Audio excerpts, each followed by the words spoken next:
पुराने समय की बात है। डंकापुर गांव में एक गुरुकुल था, जहां बहुत से बच्चे शिक्षा का अध्ययन करते थे।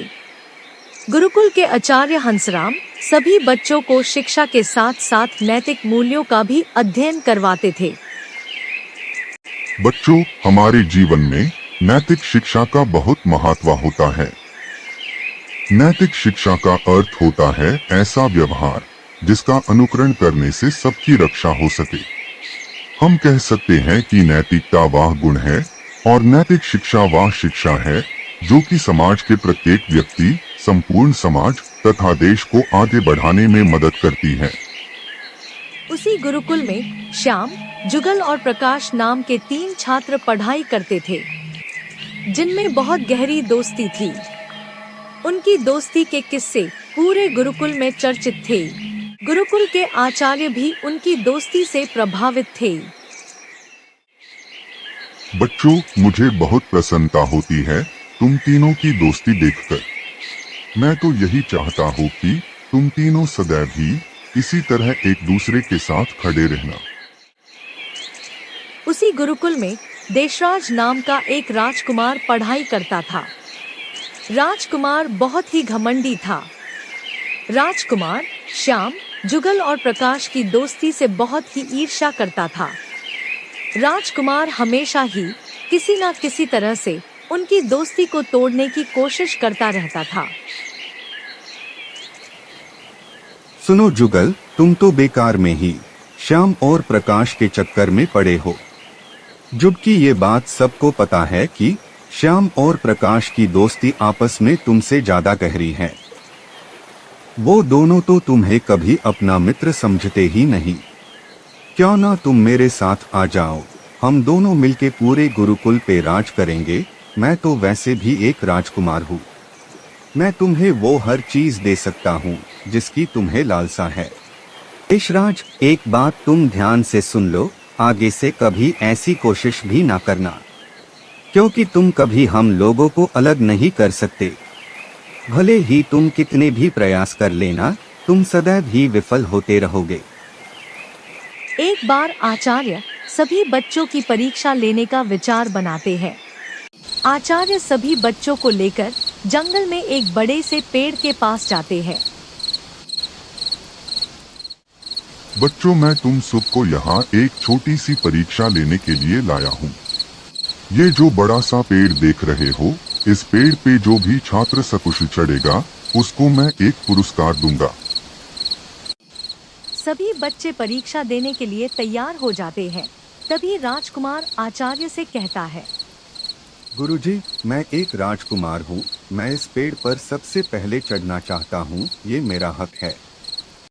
ठीक है देशराज, तुम ही सबसे पहले चले जाओ। राजकुमार सबसे पहले पेड़ पर चढ़ने जाता है। राजकुमार थोड़ा ही चढ़ पाता है कि फिसल कर नीचे गिर जाता है। इसी के साथ बाकी सभी बच्चे पेड़ पे चढ़ने की कोशिश करते हैं, लेकिन कोई भी सफल नहीं होता। तभी सबको नीचे गिरता देख श्याम, जुगल और प्रकाश तीनों आपस में सलाह करते हैं। इस तरह तो पेड़ पर कोई नहीं चढ़ पाएगा। हमें एक काम करना होगा। मैं सबसे नीचे खड़ा हो जाऊंगा। जुगल, तुम मेरे कंधे पर बैठ जाना और श्याम, तुम जुगल के कंधे पर चढ़ जाना, जिसे श्याम तुम पेड़ पर चढ़ने में सफल हो जाओगे और तुम्हें पुरस्कार भी मिल जाएगा। तुम ठीक कह रहे हो प्रकाश, ये सही रहेगा। पुरस्कार हम बाद में बांट लेंगे। इस तरह श्याम पेड़ पे चढ़ने में सफल हो जाता है, जिसे गुरुजी अपने कहने के अनुसार श्याम को पुरस्कार के रूप में एक चांदी की डिब्बी देते हैं। श्याम, ये लो तुम्हारा पुरस्कार। इस डिब्बी को तभी खोलना जब तुम किसी मुसीबत में हो। ठीक है गुरुजी, जैसी आपकी आज्ञा। श्याम पुरस्कार लेकर जुगल और प्रकाश के पास जाता है। दोस्तों, गुरुजी ने मुझे पुरस्कार के रूप में ये चांदी की डिब्बी दी है और इसी के साथ ही उन्होंने कहा है कि इस डिब्बी को तभी खोलना जब कोई मुसीबत हो। अब तुम दोनों ही बताओ कि हम इसका बंटवारा कैसे करें। श्याम, तुम चिंता ना करो, हम इस डिब्बी का बंटवारा अभी नहीं करेंगे। हम तीनों में से कोई भी मुसीबत में होगा तब हम इस डिब्बी को खोलेंगे। तीनों उस चांदी की डिब्बी को अपने पास सुरक्षित रख लेते हैं और वापस फिर गुरुकुल में जाकर पढ़ाई करने लगते हैं। थोड़े समय बाद सर्दी का मौसम आता है। गुरुजी अपने सभी छात्रों से गुरुकुल में आग जलाने के लिए जंगल से लकड़ी लाने को कहते हैं। बच्चों, सर्दी का मौसम आ गया है।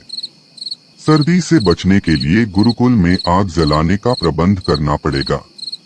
तुम सभी मिलकर जंगल से लकड़ियां ले आओ। लेकिन एक बात का ध्यान रखना, तुम सभी साथ में ही रहना और शाम होने से पहले गुरुकुल वापस आ जाना। ठीक है गुरुजी, हम सभी शाम होने से पहले वापस आ जाएंगे। सभी बच्चे एक साथ जंगल में लकड़ी लेने जाते हैं। सभी बच्चे जंगल के बीचों बीच पहुंच जाते हैं। तभी उन्हें डाकुओं की एक टोली घेर लेती है।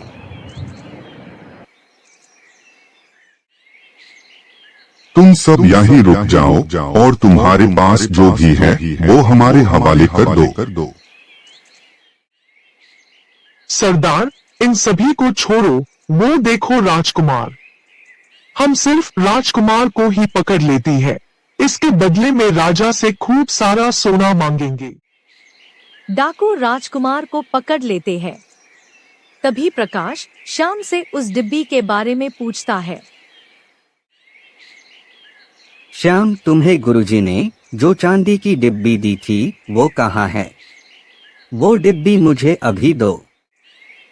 प्रकाश श्याम से वो डिब्बी लेकर डाकू की तरफ फेंक देता है। जैसे ही प्रकाश डिब्बी फेंकता है, डिब्बी अपने आप खुल जाती है और उसमें से एक बड़े आकार का हीरा निकलता है, जिसको देखकर डाकू उससे पाने के लिए आपस में लड़ने लगते हैं। दोस्तों, यही सही समय है यहाँ से भागने का। चलो हम सभी जल्दी से यहाँ से भाग चलते हैं।